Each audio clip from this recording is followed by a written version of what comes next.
How's everybody doing tonight?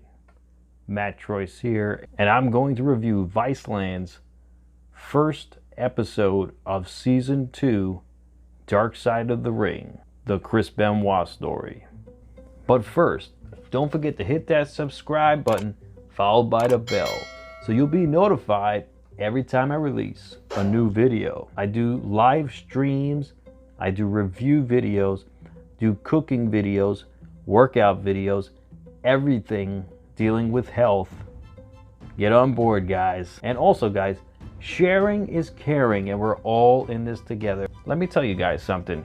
Chris Benoit, when you talk about him, he was one of the most decorated superstars in all of wrestling history.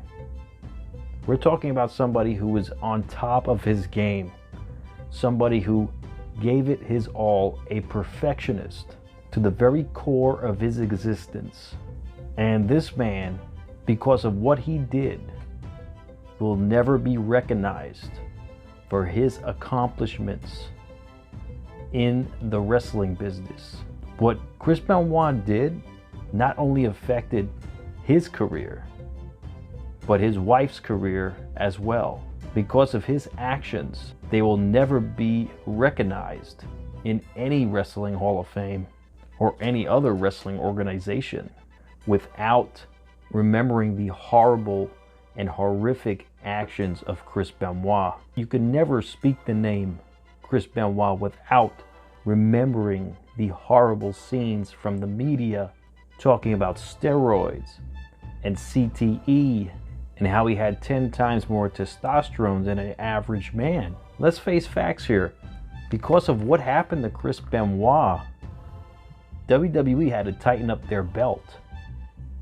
A lot of performers who were using performance-enhancing drugs had to stop using those performance-enhancing drugs. A lot of professional wrestlers were getting suspended because of what happened with Chris Benoit.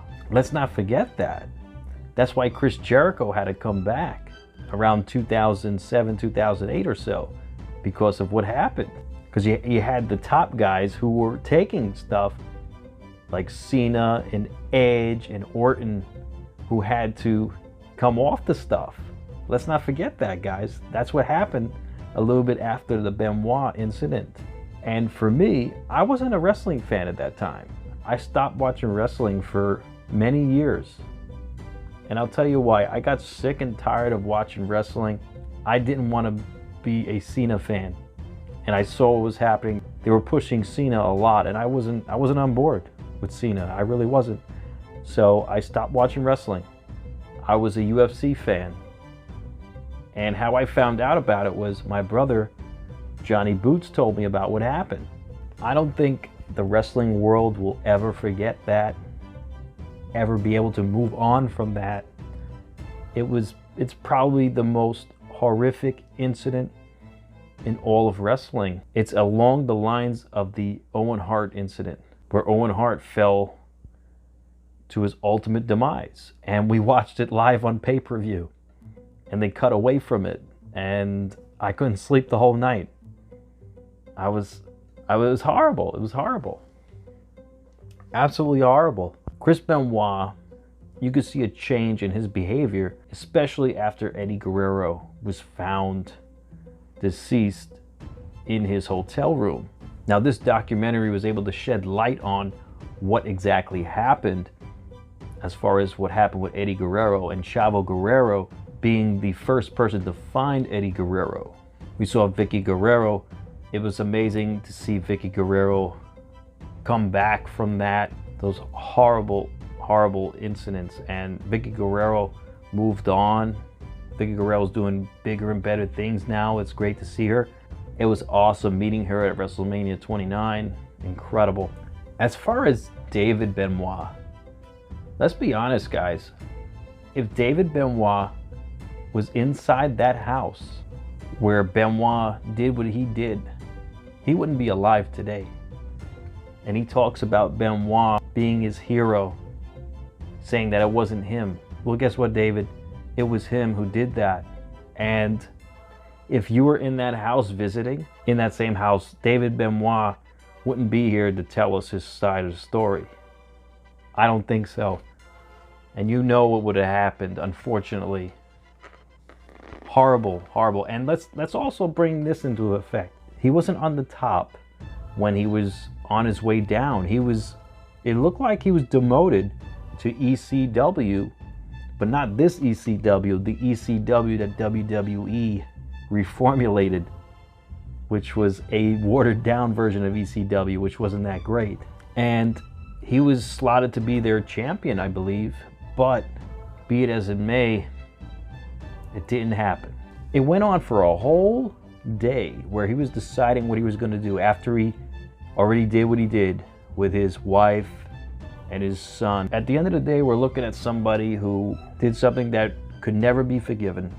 I don't know if anyone could forgive or forget what happened. But at the end of the day, I just remember watching Chris Benoit matches that were awesome, and he put on some of the best matches with his intensity, and he was an incredible performer. And I'll just leave it at that. Doesn't matter how good you are, if you do 100,000 things correct, that one thing that you do wrong, people will remember that one bad thing. Remember that, guys. Comes down to that saying, you're only as good as your last day. Remember that. You know what?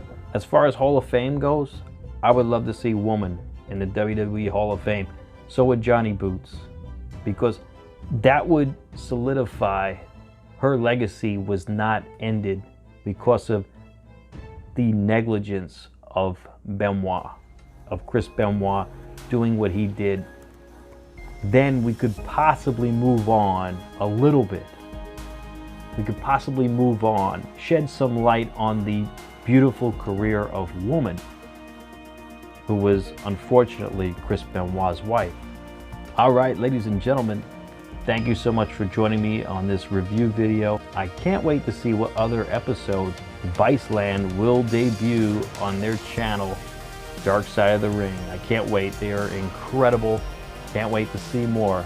All right, ladies and gentlemen, thank you so much for joining me. I hope you all be safe and be well. And don't forget to like, share, comment, and subscribe. Enjoy the rest of your day. Matt Troy signing out.